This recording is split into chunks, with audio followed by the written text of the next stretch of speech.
Hello दोस्तों, welcome to speedy GKGS. दोस्तों, आज है 24 मार्च और 24 मार्च से जितने भी इम्पोर्टेंट करंट अफेयर बनते हैं उन्हें हम लोग आज देखेंगे। तो आइए शुरू करते हैं। 23 मार्च को प्रत्येक वर्ष किस दिवस के रूप में मनाया जाता है? तो 23 मार्च को प्रत्येक वर्ष विश्व मौसम विज्ञान दिवस के रूप में मनाया जाता है। विश्व मौसम विज्ञान दिवस 2022 का थीम है प्रारंभिक चेतावनी और प्रारंभिक कार्रवाई। इस दिवस को विश्व मौसम विज्ञान संगठन की स्थापना तथा पृथ्वी के वायुमंडल की रक्षा करने में उनकी भूमिका के बारे में जागरूक करने के लिए मनाया जाता है। विश्व मौसम विज्ञान संगठन की स्थापना 23 मार्च 1950 को की गई थी। विश्व मौसम विज्ञान संगठन यह 193 सदस्यों वाला एक अंतर सरकारी संगठन है। यह वायुमंडलीय विज्ञान, जलवायु विज्ञान, जल विज्ञान और भूभौतिकी में अंतर्राष्ट्रीय सहयोग को बढ़ावा देता है। इसका मुख्यालय जिनेवा, स्विट्जरलैंड में है। नेक्स्ट, हाल ही में उत्तराखंड के 11वें मुख्यमंत्री के रूप में किसने शपथ लिया है? तो उत्तराखंड के 11वें मुख्यमंत्री के रूप में पुष्कर सिंह धामी ने शपथ लिया है। उन्होंने लगातार दूसरी बार उत्तराखंड मुख्यमंत्री के रूप में शपथ लिया है।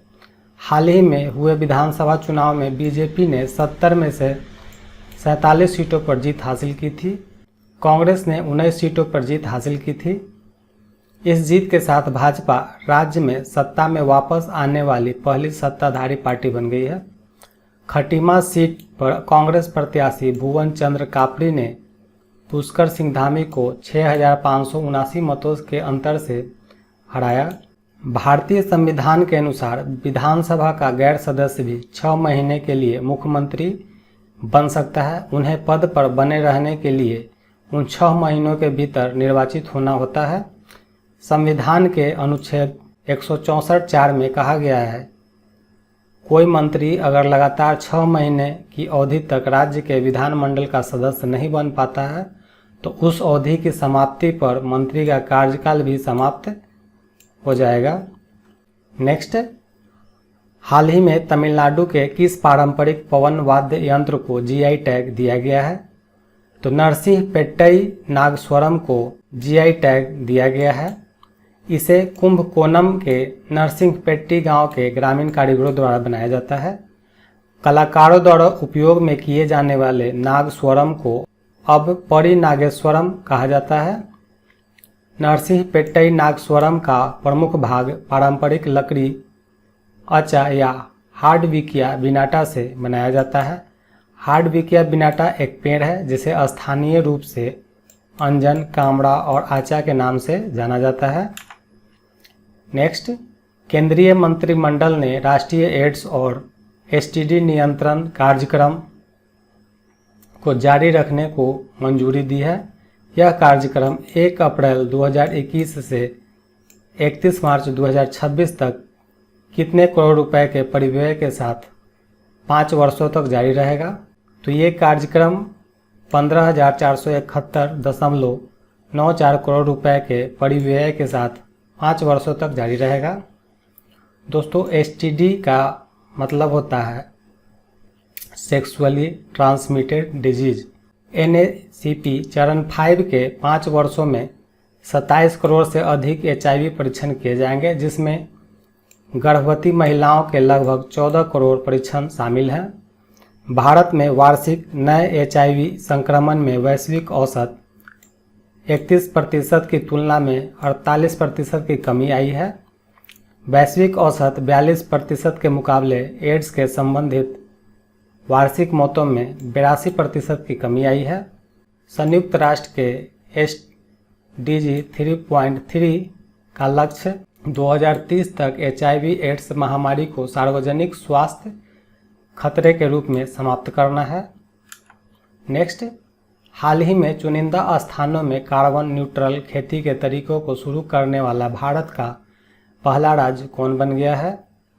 तो चुनिंदा स्थानों में कार्बन न्यूट्रल खेती के तरीकों को शुरू करने वाला भारत का पहला राज्य केरल बन गया है।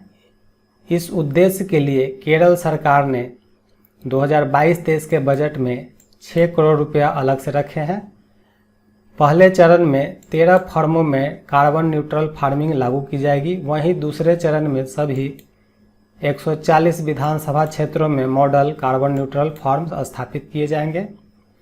अल्लुवा स्थित राज्य बीज फार्म को कार्बन न्यूट्रल फार्म में बदलने के लिए कदम उठाया जा रहा है। कार्बन न्यूट्रलिटी का मतलब होता है कार्बन का शून्य उत्सर्जन, जिससे जलवायु सही दिशा में परिवर्तित होती है। कार्बन न्यूट्रलिटी की अवधारणा में कार्बन डाइऑक्साइड समकक्ष के संदर्भ में ग्रीन हाउस गैसों जैसे मीथेन, नाइट्रोक्साइड, हाइड्रोफ्लोरोकार्बन, ट्रीफ्लोरोकार्बन और सल्फर हेक्साफ्लोराइड को शामिल किया गया है। नेक्स्ट, 23 मार्च को भगत सिंह, राजगुरु और सुखदेव के बलिदान को सम्मान करने के लिए किस दिवस के रूप में मनाया जाता है? तो 23 मार्च को भगत सिंह, राजगुरु और सुखदेव के बलिदान को सम्मान करने के लिए शहीद दिवस के रूप में मनाया जाता है। 23 मार्च 1931 को ब्रिटिश शासन के खिलाफ उनकी क्रांतिकारी गतिविधियों के लिए ब्रिटिश शासकों ने उन्हें फांसी पर लटका दिया था। भगत सिंह, सुखदेव और राजगुरु को ब्रिटिश अधिकारी जॉन सैंडर्स की हत्या के लिए फांसी दी गई थी। सार्वजनिक सुरक्षा विधेयक और व्यापार विवाद विधेयक के विरोध में भगत सिंह और बटुकेश्वर दत्त ने 8 अप्रैल 1929 को केंद्रीय विधानसभा में बम फेंके थे।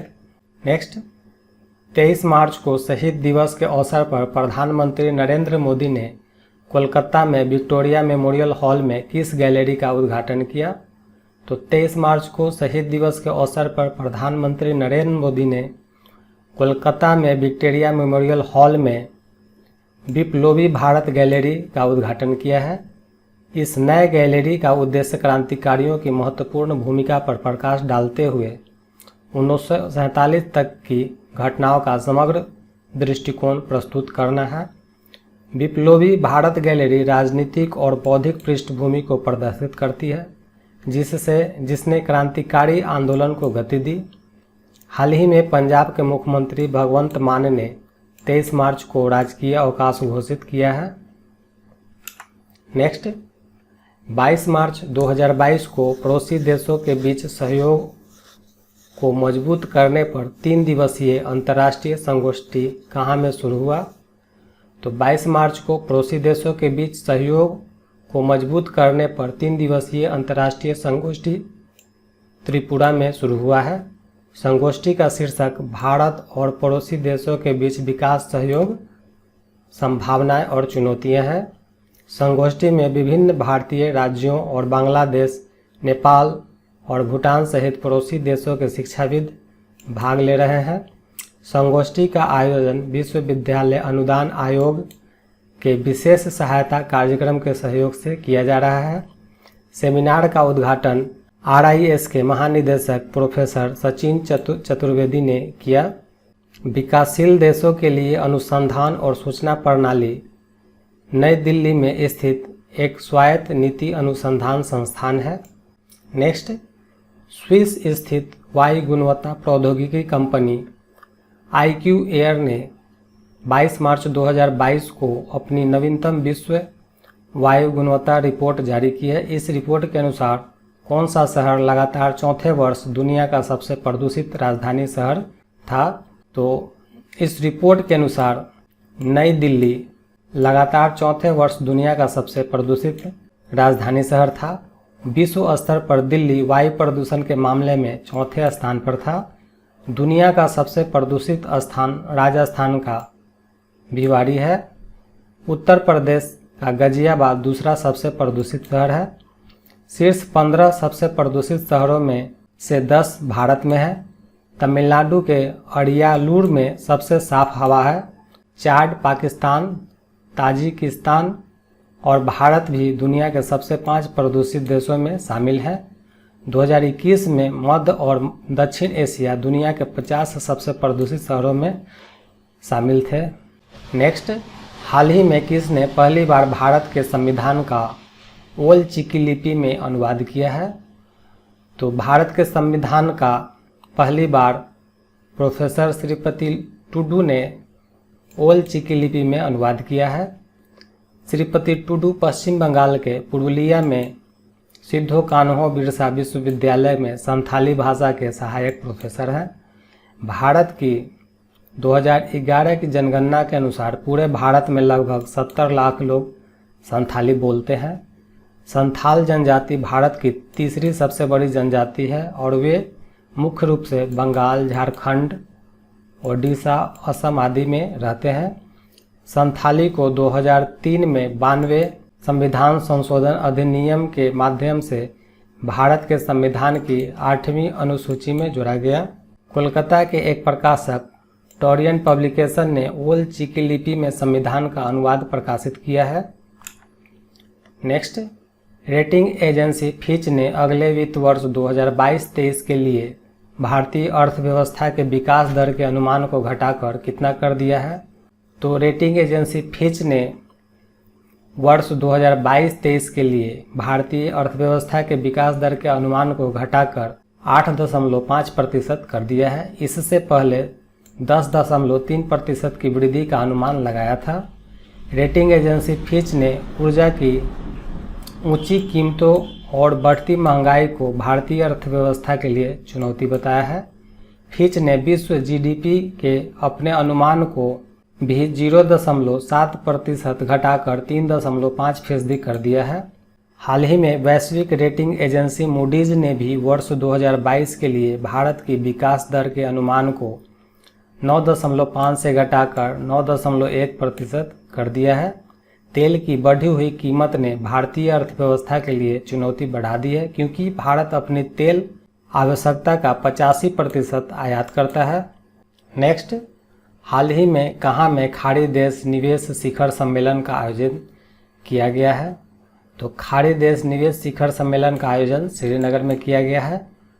उपराज्यपाल मनोज सिन्हा ने निवेश शिखर सम्मेलन को संबोधित करते हुए जम्मू कश्मीर को दुनिया के सबसे खूबसूरत निवेश गंतव्य में बदलने की क्षमता पर जोर दिया है।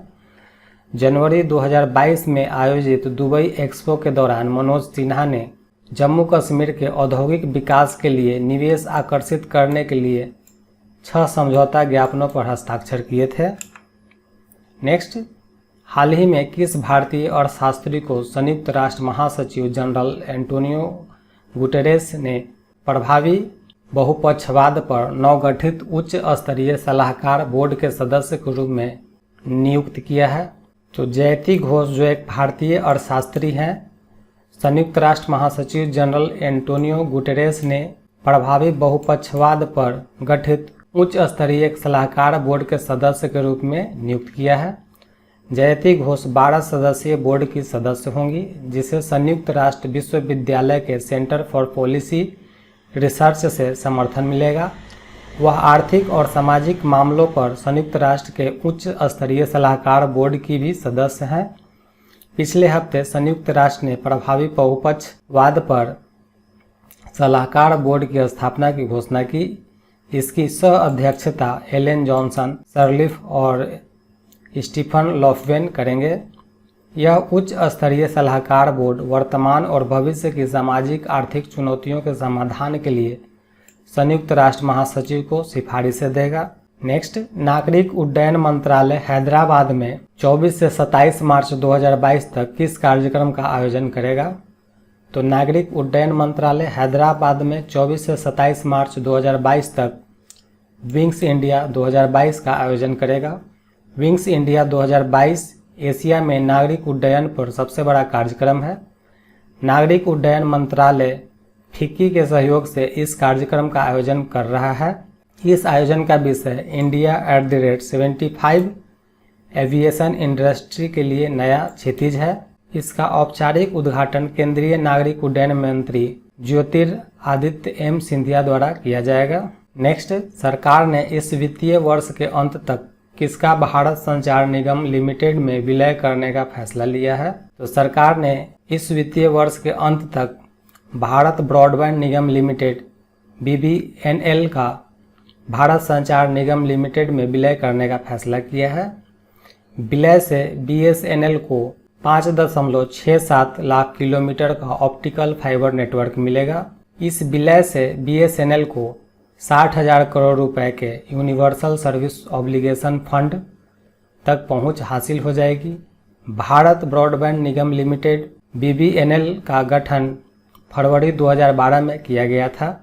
इसे भारत नेट परियोजना को लागू करने का कार्य सौंपा गया था। इसे यूनिवर्सल सर्विस ऑब्लिगेशन फंड का उपयोग करके देश भर में 2.5 लाख ग्राम पंचायतों में ऑप्टिकल फाइबर नेटवर्क स्थापित करना है। भारत संचार निगम लिमिटेड, इसकी स्थापना 2000 में हुई थी। प्रवीण कुमार पुरवार इसके अध्यक्ष और MD हैं। इसका मुख्यालय नई दिल्ली में है। यह दिल्ली और मुंबई को छोड़कर पूरे भारत में दूरसंचार सेवाएं प्रदान करता है।